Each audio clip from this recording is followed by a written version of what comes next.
Okay, kani-kanina po nagpadala po ng message sa Messenger yung amin pong auntie na taga-Amerika, no? Sa New York. At nakalagay nga doon sa picture si Pangulong Donald Trump. Tapos ang caption ng auntie ko, Pope Trump. Tapos sumagot naman ako, oh bagay po tita, di ba? Bagay naman po niya eh. Di ba? Parang ganon. At nagkaroon po ito ng samut-saring reaksyon. Alam po ba ninyo, ano po ba ang dapat natin maging reaksyon doon? Well, para po sa ating mga Kristiyano, pag ganun po, bagay naman. Ganun na lang. Huwag na tayong makisawsaw diyan. No? Ito po naman ay, kung tutuusin, maliit na bagay lang naman po ito. Actually, dinipendehan naman ng Pangulong Trump ang kanyang sarili. Maganda naman po yung tawag dito, dahilan ni Pangulong Trump. Parang gusto lang naman niyang sumaya. Okay, that's a very good intention na pasayahin ang mga tao. Pero kung na-offend naman po yung iba, well, so I'm so sorry for them also. Pero sabi ko nga po, kanya-kanya po tayo ng reaksyon, malalaki na po tayo. At tayo po mga Kristiyano, sa ganyan po, I should say, mas focus po tayo dito sa mas malalalim na mga nangyayari po sa mundo, sa mga buhay natin. Ganyan po. At mayroon pang mas mahalagang mga bagay, no?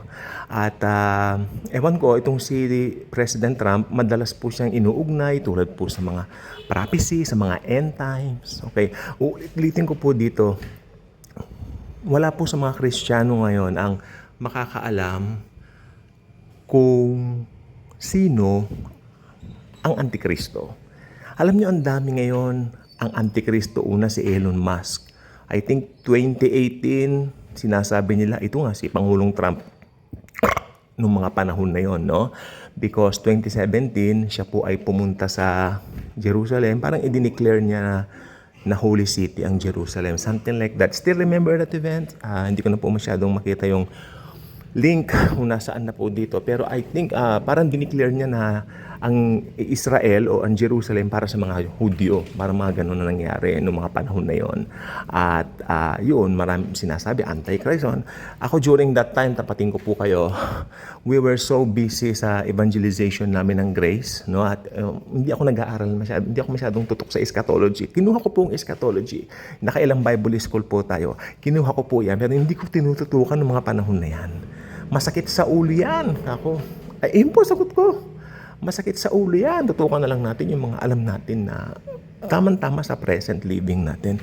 Pero not until nagkaroon ng COVID, nagkaroon ng mga pangyayari sa mundo, medyo nakalug tayo ng konti. Yung pagiging busy namin during that time, medyo inalug ng pagkakataon na yun, ng panahon na yun, wherein ang dami kong natutunan, lalo po ako nagbabad sa Word of God ng mga panahon na yun. Ewan ko po sa inyo, anong ginawa ninyo. Lalo ako nagbabad, nag-aral ako.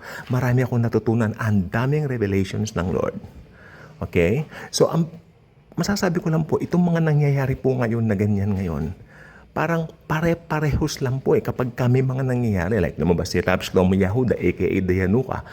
Tapos, nung lumabas po yung mga Red Hyper, doon po talaga ako sabi ko, sandali lang. Aaralin ko uli yung mga lessons ko sa eschatology. Nangalkal ako. Muro alikabok na nga, nangalkal ako talaga. Kasi maganda po yung mga aklat ko ng eschatology na binigay sa mga Bible schools namin. Hindi po siya aklat na parang sinerox-serox lang. Alam niyo po ba yung sinasabi ko?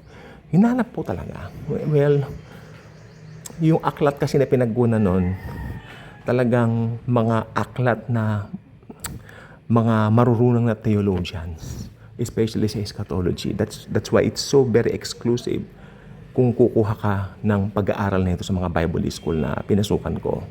Ganun po. So, yun po ang gusto ko pong sabihin po sa inyo. So, yung mga ganyan po tulad, like for example, si Trump, yan, lagi nga nasa mga larawan. Tapos, nandyan daw, malapit na ang end times. Alam nyo, lagi pong may ganyan. Itong video ito, hindi ko pahahabain. Reminder lang po.